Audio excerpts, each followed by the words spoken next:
Welcome back to Washington Watch. I'm your host, Tony Perkins, and the website, TonyPerkins.com. Write that down, TonyPerkins.com. All right. I'm actually, there are good things here that are happening because we know with clarity who the opponents of free speech are. Okay, in fact, when I was a police officer, I actually liked to work nights because usually there was only two types of people out at night. There were the good people, and they were the bad people. People doing bad things, and people there to keep them from doing bad things. Nobody else really got in the way because most people were home sleeping. Well, what we have been battling with for years are people who are masquerading as caretakers of free speech when in fact they have been working to undermine free speech. And now I think what's happening is that the veneer is off. It's very clear. The sides are being clearly defined. The line is being drawn down the middle. Whatever you want to call it.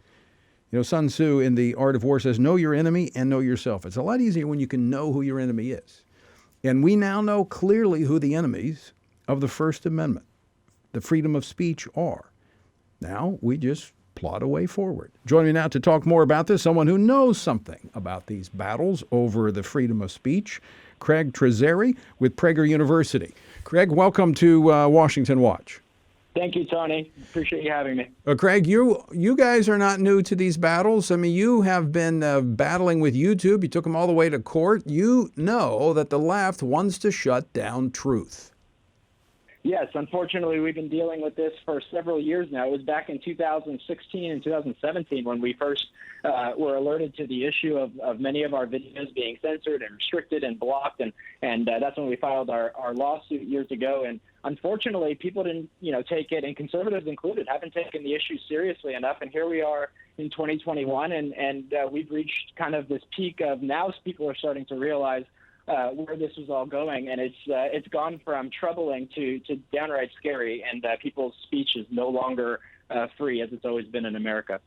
But Craig, wouldn't you agree that a good starting point is a recognition of the problem, and now that there's no longer masquerading by the left, they clearly are opponents of free speech, that this now gives us a kind of, I would hope, a unified position among conservatives to move forward collectively to reestablish this fundamental freedom?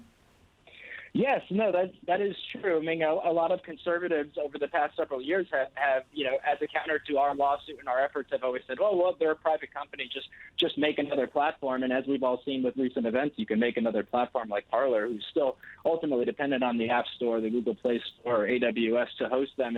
And so, unfortunately, this is a much bigger battle than some realize. But yes, we do clearly know who the enemy is, but unfortunately the general American public does not, and that's because the mainstream media and big tech, they have such control over the messaging and over the narrative that young people in particular, Gen Z, they actually believe that conservatives are out there, like PragerU and great organizations like FRC are out there inciting violence or creating hateful content, and they've been indoctrinated through the education system and through the mainstream media that this type of offensive content that may make someone uncomfortable should be removed. So there's this twisted narrative that the general public not only still doesn't know that voices and free speech are being censored, they're actually encouraging it. You see employees of these big tech companies pressuring their bosses, pressuring Zuckerberg and Jack Dorsey to take down content, right, as opposed to pressuring them to keep it up. So it's a big battle we still have ahead of us.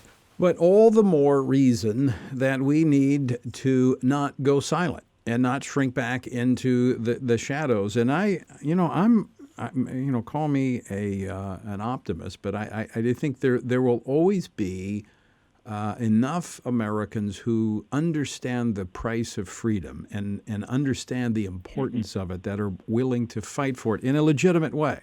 And I want to be very clear about that. We still have the ability to fight within the system to reform the system. And let me just point to PragerU. You guys didn't give up. You didn't throw in the towel. And there's obstacles there.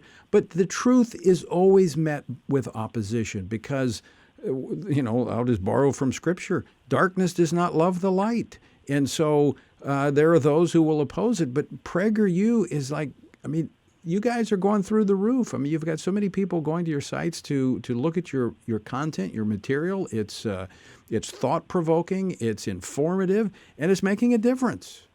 Yeah, I appreciate that. We are making a difference, and I agree with you. The optimist in me does agree that ultimately the truth will win out, and sometimes it's a long and bumpy journey, and people need something like a terrible event, like some of our recent events, to happen for them really to wake up to what's going on, to kind of make behavioral changes and influence society. But yes, public awareness is the most important piece of this puzzle, which is why PragerU has been, such a key player in really promoting to the general public what's been going on, and we have to fight back against this. I mean, when you have Dennis Prager giving a 5-minute video on the 10 Commandments that YouTube is blocking, and not only blocking, under the testimony at a Senate hearing, defending the fact that they blocked the 10 Commandment video for children and for young people on YouTube, it's reached the point of absurdity. But that's why we're here, and that's what we do at PragerU.